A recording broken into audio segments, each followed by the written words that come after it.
jalan-jalan melihat proses pembuatan tenun, kita mengunjungi Bibi Lurik yang selalu membuat tenun lemari Mila.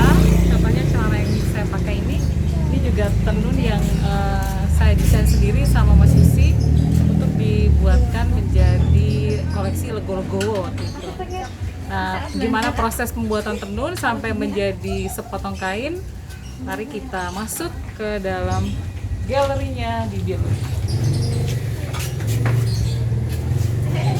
Nah, ini dia Mas. Selamat pagi Mas Yusi. Iya. Ini tempatnya, terus nanti kita akan melihat proses pembuatannya. Tapi sebelumnya mungkin Mas Yusi bisa ceritakan dari Bibi Lurik ini, Mas. Kan lurik itu ada motif klasik ya, yang peninggalan sejarah, ada filosofinya. Itu saya lihat di Bibi Lurik itu ada, tapi aku juga melihat ada motif-motif baru yang Mas Yusi desain gitu ya. Itu perbandingan yang lama sama yang baru itu kira-kira berapa? Untuk produksinya kami memang masih produksi yang klasik, masih kami produksi, yang kemudian yang modern juga kami produksi. Yang penting tidak lepas dari pakem lurik sendiri ya, memang khasnya memang garis-garis. Untuk perbandingannya ya paling 50-50 karena semuanya masih sama-sama dibutuhkan. Untuk klasik masih banyak dibutuhkan untuk kegiatan-kegiatan atau acara-acara upacara adat, kemudian pernikahan, kemudian yang berkaitan dengan prosesi atau budaya itu juga masih memakai seperti untuk baju sorjan, baju kebaya. Jadi memang untuk motif klasik masih kami produksi. Memang masih kayak keraton masih ambil masih di sini ya. Kemudian kalau kan ada acara-acara kayak mungkin ada gerbek, ada prajurit-prajurit abdi dalem itu masih menggunakan ya klasik. Karena mereka masuk keraton harus pakai motif itu kan, nggak boleh sembarangan ya. Terus kalau yang motif sendiri biasanya kenapa terciptanya tuh desain itu karena apa gitu? Kalau yang selain motif klasik tadi, memang kami bikin yang modern karena kebutuhan fashion ya. Sekarang kan juga lurik sudah masuk ke fashion untuk baju-baju yang modern yang mungkin bisa kita pakai sehari-hari atau mungkin di acara-acara tertentu. Dan ini biasanya untuk desainnya memang kami banyak menerima masukan dari desainer, kemudian tren sesuai tren yang ada sekarang, atau mungkin custom dari beberapa desainer yang custom ke kami, kemudian kami discuss untuk bikin suatu desain itu, dan itu biasanya memang khusus kami bikin untuk desain tertentu. Kayak ini ya, lemari kita juga waktu itu saya buat logo-logo itu warnanya cerah. Terus saya mikir lagi motif kan kotak-kotak lagi model tuh, kenapa nggak dibuat tenun aja gitu. Makanya terus waktu itu mesen sama Mas Yusi, kita mendesain berdua, ngobrol, ya udah jadi motif tenun. Ini tenun ya, kotak-kotak ini. Banyak yang kira ini linen biasa. Selalu aku jelasin enggak, ini proses tenun Jogja gitu.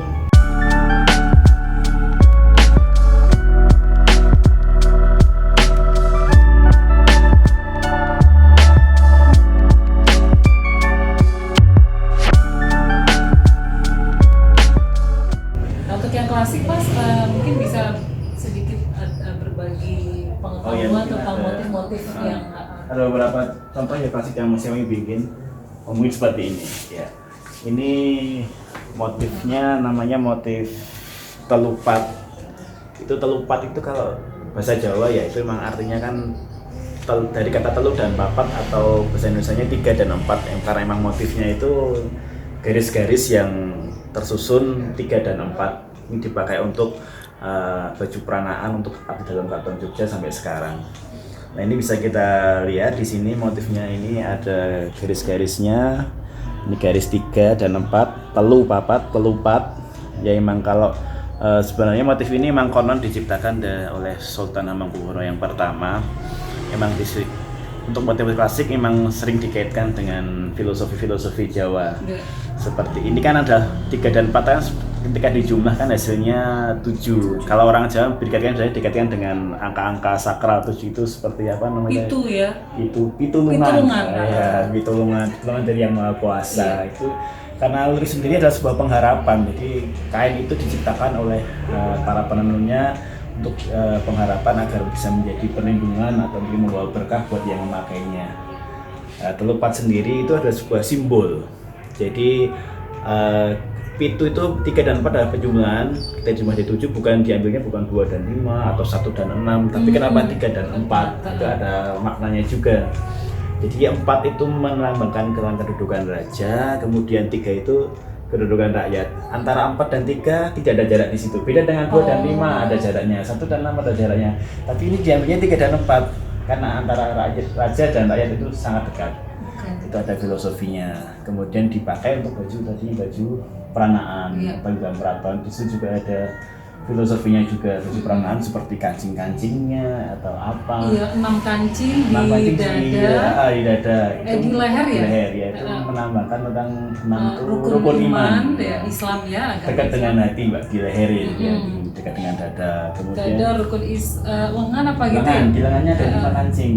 Itu memang rukun Islam yang Rukun Islam Islam, ya. harus kita laksanakan, kita bingung setiap hari-hari gitu. Iya. Ya itu salah satu filosofi dari lurik sendiri adalah seperti itu. Banyak lagi yang ini yang kayaknya ini prajurit ya, yang ini ya. Ini prajurit, ini motif sate urang, itu sebuah bentuk tentang siasat perang, siasat mengepung.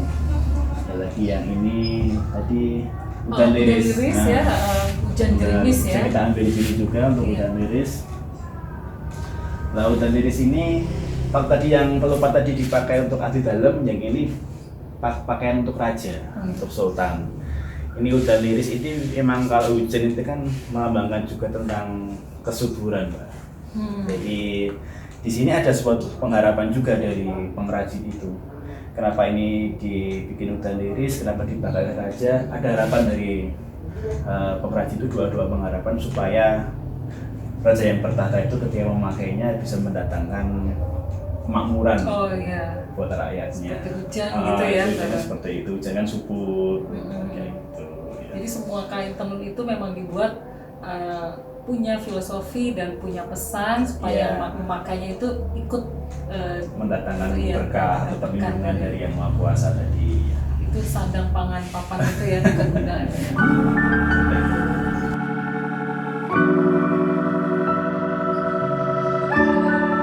Di sini Mas Yusi lagi nyeritain proses benang dari yang warnanya putih, warna benang itu Warna dasar putih. Warna dasar, putihnya bukan putih banget kan warna dasar tuh? Iya, putih kapas, putih tulang gitu. Terus sampai dengan proses pewarnaan ya Mas, itu gimana tuh Mas? Ya dulu dari awal produksi emang dari awalnya kita mulai dari pewarnaan, dari benangnya emang kita pilih yang benang katun, benang dari kapas, warnanya juga warna asli kapas, jadi putih tulang, putih beras ya kayak gitu. Itu benang dari kapas dipintal sendiri atau udah berbentuk benang beli? Kami udah memang dalam bentuk benang, gitu. Dalam bentuk benang, terus kami warna sesuai dengan desain. Kebetulan emang pas di situ pas kita kerja itu emang kita warna hitam sama kuning ya di situ ya. Emang dari awal udah diwarna, kemudian benang itu emang kemudian terus kita pintal. Jadi benang yang intinya dari gulungan yang besar, setelah diwarnakan harus dalam gulungan yang besar. Kemudian kita pintal menjadi gulungan kecil-kecil, istilahnya di sini namanya cloth itu di sini. Nanti kita bisa dilihat di situ juga proses memintalnya, cara menyambungnya juga di situ, Mbak. Jadi cara menyambungnya emang khusus. Jadi gimana caranya kita bikin simpul yang itu tidak menjadi kayak semacam cacat dalam kain, itu memang sebisa mungkin rata dengan kain, jadi tidak kelihatan sambungannya, ada tekniknya di situ. Untuk memudahkan proses selanjutnya, jadi setelah diwarna itu dipintal kemudian disusun jadi motif, desain motif itu di rak-raknya itu namanya sekir istilahnya. Jadi nanti di desain itu kan kita ada catatannya, udah desain misalkan kita butuh benang warna hitam 3, kemudian marun 2 atau warna-warna yang lain sesuai dengan desain kita. Kita tata mulai dari atas tadi, Mbak. Atas misalkan berapa, ini hitamnya berapa, marunnya berapa, putihnya berapa, ungunya berapa. Itu kan kemarin motif nih umpamanya paling kiri ya, warna abu-abu, berarti dia ada di paling atas. Paling atas ke bawah. Ke bawah itu nanti dia terus gitu ya motifnya. Iya, lanjut. Udah gitu dia ada itu ya Mas, satu dari atas ke bawah dia 20 ya, kalau nggak salah 20 kos 20, ya. Iya, satu itu 2 bisinya 20. Kos, kembali ke atas lagi nanti sesuai dengan kebutuhan desain kita. Misalkan kita butuh, kebetulan ketika itu kita butuh 100 itu ya, 100 clos itu ya, jadi berarti kita butuh 5 rak itu untuk penata itu. Terus harus pinter matematik juga ya. Ada hitung-hitungannya ya. Nah, terus udah gitu Pak desain nih, kalau yang klasik kan, kalau desain lama kan pasti udah ada rumusnya tuh Mas, berapanya nilainya. Iya. Kalau yang desain sendiri biasanya tuh Mas Yusi yang desain atau? Iya, memang saya desain sendiri, kemudian sekedar digambar atau dicoret-coret di kertas.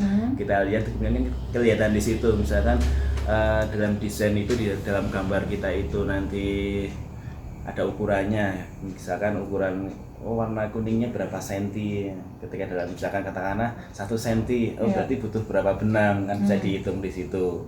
Kemudian nanti setelah kuning ada apa lagi, warna apa lagi, ya dari gambar itu kita terjemahkan menjadi bentuk jumlah benang. Jadi ya kita ukur dalam bentuk senti biasanya. Itu baru jumlah benang, close tadi ya namanya. Yeah. Terus kan ditarik satu-satu dari atas, dimasukkan ke sisi yang mesin itu. Terus nanti jumlah semuanya itu berarti benangnya bisa berapa? Itu ini ya, helai benang ya? Iya, helai benang. Nanti ya itu baru sesuai kebutuhan lebar kain kita yang mau kita bikin. Kebetulan yang di sini kita bikin lebar kain 70 sama 110. Ya, misalkan kita mau bikin yang lebar 70 dulu. Itu kan berarti kebutuhan untuk lebar 70 itu kita butuh 2100 benang.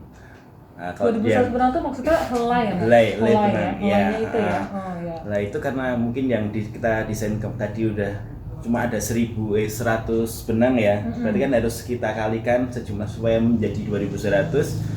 Berarti ada pengulangan 21 kali. Ya. Iya. Terus kendalanya apa tuh biasanya di setir ini? Putus? Ada yang putus juga. Kemudian biasanya ada kelewat ini, membaca motifnya. Kalau nggak teliti, membaca motifnya salah, udah ditarik, otomatis motifnya nanti di sana nggak nyambung, kan nggak salah. Jadi kalau udah sampai digulung itu susah. Jadi memang sebelum digulung memang harus kita teliti dulu, kita sesuai dengan catatan apa tidak, baru kita tarik. Oke.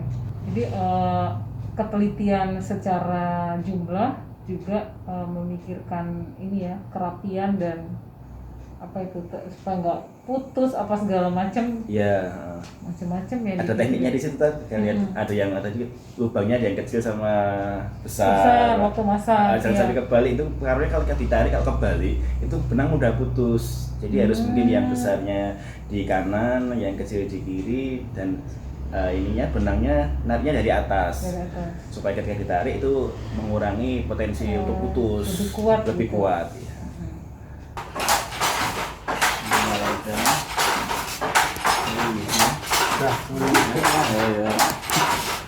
Jadi ini prosesnya untuk nge-crash tadi loh, dibedakan ini. Jadi untuk memisahkan benang satu dengan benang yang lainnya dalam satu susunan warna.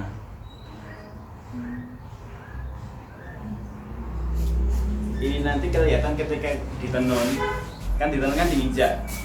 Nah, jadi gini, terpisah gini. Buka bentuk, itu nanti yang ditenunnya. Nah, kalau ini kan bisa. Berarti ini untuk batasannya ya? Iya, membatas.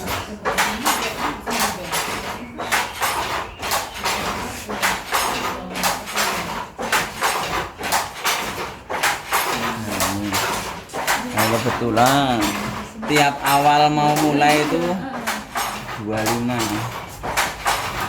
Ini masih meteran kita mau Menghitung benang itu panjang kainnya jadi panjang kainnya. Kebetulan ini yang dibutuhkan ada 114 meter. Jadi ini kan cuma 25, satu getukan itu 2 meter. Jadi 114 itu jadi tiap 50. Ya. Jadi hitungan ini 50. Jadi 25 kali 2 kali, terus tambahannya yang 14 itu 7, dilipatkan 1 meter lagi hitungan untuk apa? Proses nanti pas nyucuk. Jadi pembuangan untuk awal proses nyucuk sama pas habis kain. Ini 25.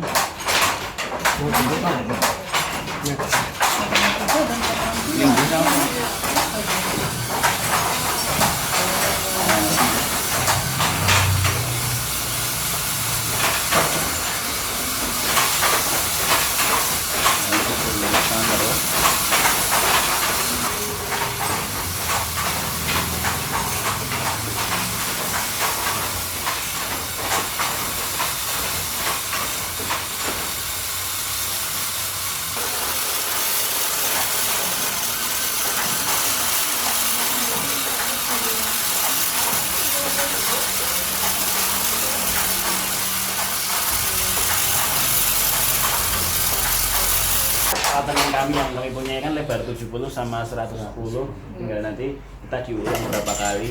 Kalau lebar 70 kita butuhnya 2100 benang, karena misalkan ini kan tadi yang kita tata kan 100 benang, berarti untuk menjadi 2100 benang kan butuh 21 pengalian. Nah, jadi kayak gini tadi 21 kali. Jadi ini satu ban ini jadi 21 ban. Jadi istilahnya Kalau kita mau bikin ini satu ban. ya, lebar 70, kalau mau jahit lebar apa 110 butuhnya 3100. Jadi butuh 31 kali pengulangan seperti ini. Ini satu proses yang tadi proses yang akhir ya. Habis ini kemudian nanti kita gulung seperti ini udah Masuk ke jadi. sini. Ini siap untuk masuk ke tenunan. Ini udah jadi motif. Nanti tinggal masuk ke tenun, proses cucuk nanti. Kebetulan di sini susunya Pas. nggak ada. Masuk ke tenunan. Jadi kita bisa ke sini sekarang. Nanti kan mau kita bawa ke alat tenun. Nah, ini benang ini satu persatu masukkan alatnya seperti ini alat tenunnya ya. Jadi satu persatu kita masukkan ke lubang ini, kawat-kawat ini. Jadi ini bisa kita tarik satu gini, satu benang, nanti masuk ke satu lubang itu, seterusnya kayak gitu. Kalau kita lagi butuh katakanlah di sini 3100 benang ya, kita masukkan 3100 sekali. Kalau ada satu yang kelewatan nanti jadinya lubang. Jadi ada satu yang terlewat itu motifnya sudah jadi, udah beda, dan itu nanti kan di kainnya juga lubang juga kelihatan. Jadi harus teliti, benar-benar teliti. Jadi kalau kita masukkan satu jarum jahit aja satu itu ya juga rumit. Kita masukkan 3100 kali benang itu. Ada apa-apa. Ini kita pakai alat ini. Ya ini Itu masih di lubangnya sama? enggak Gitu, ada lagi ah. utamanya. Dua terus dua semua. Sampai berapa level yang di ini nanti nah ini udah sebelah sininya pakai kukunya Harus panjang kukunya. sama oli. Nah, ini udah masuk ke apa sebelahnya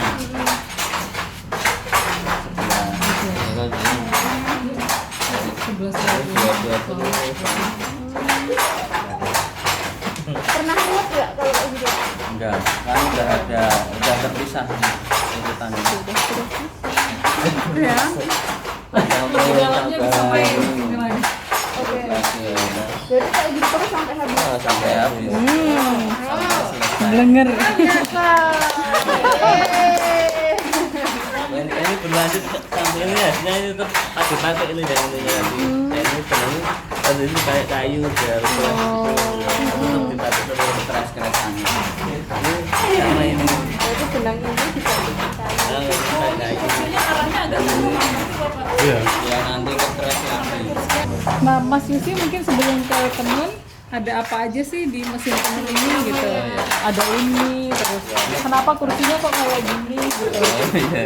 Ini namanya palet pakan yang untuk kanan kirinya ya. Yang kan lungsinya ya. Pakai apa sekilan tadi kan ada lungsi yang ini pakan. Cuma silahkan ke teropong ini masukkan lubang kecil bawah samping ini ke atas dari yang ini. Oh iya.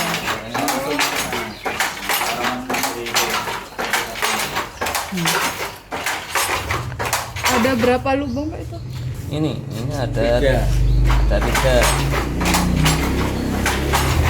Ke bawah dulu. Samping. Yang kecil lagi ada. Kadang sulit kalau hutan berat Pak. Itunya aja lah udah. Harus nambah. Sabar. Ini Pak. Masukkan ini. Terus jadi yang itu sebetulnya.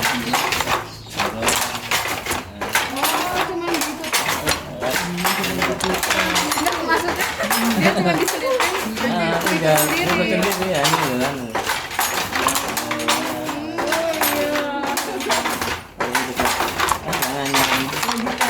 Iya.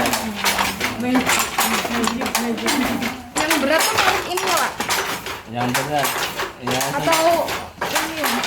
Ya emang nginjeknya juga berat Itu dorongnya harus pesanan kuat. nggak Pak? Iya. Nanti kok ada putihnya? Apa? Itu nggak pesanan, nanti ada putih. Ini bisa dicopot. Bisa nanti. Bisa Dan dicopot cukup ini. juga. Ya. Jalannya kalau cuma ya.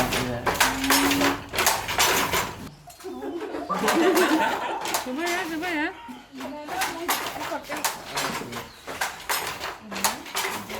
Harus semangat ini.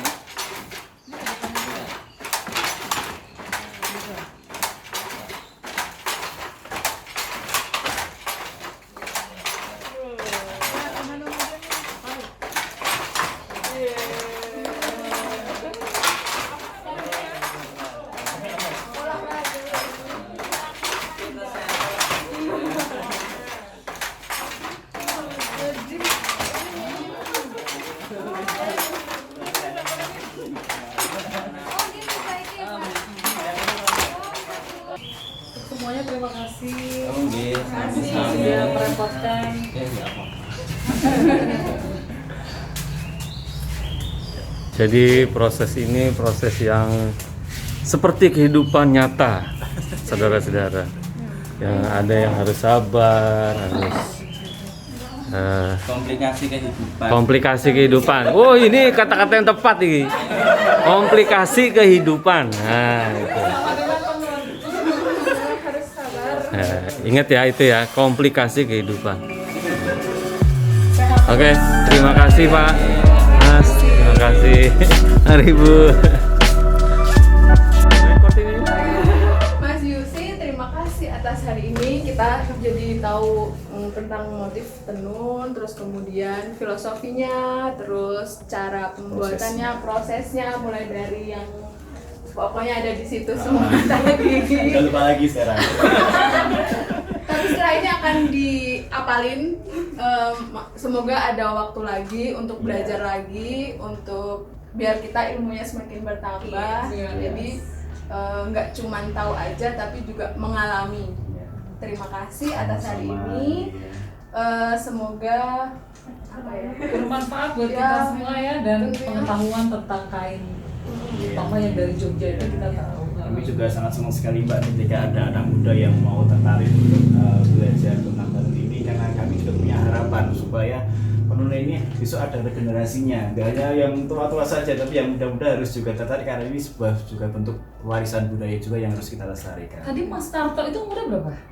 Itu yang paling muda ya? Iya, 40-an udah Mbak. Oh iya, yang lain kan sepuh-sepuh yang Oh, masih kayak 25 ya? Mas Narto. sampaikan nanti Mas. Mas Yusi, apakah satu pertanyaan aja? Ya. Apakah Mas Yusi kira-kira membuka residensi atau ada orang yang pengen belajar terus jebur ke sana terus jadi Makan. bisa bikin gitu? Iya, Magang. kami sangat tertarik ketika ada yang mau belajar. Emang kami sangat terbuka, Terbuka. kami ya Oh, iya. mau belajar silakan. Karena kami kan berjuangnya supaya kita punya teman banyak untuk berjuang, nggak hanya sendirian. Kalau kita cuma sendirian, kita untuk masing-masing penenun memang kami melihatnya satu keluarga utuh, kita nggak saling bersaing dan sebagainya. Karena kami satu visi misi untuk melestarikan tenun ini, ya. Oke. Ya, sukses Mas Yusi ya.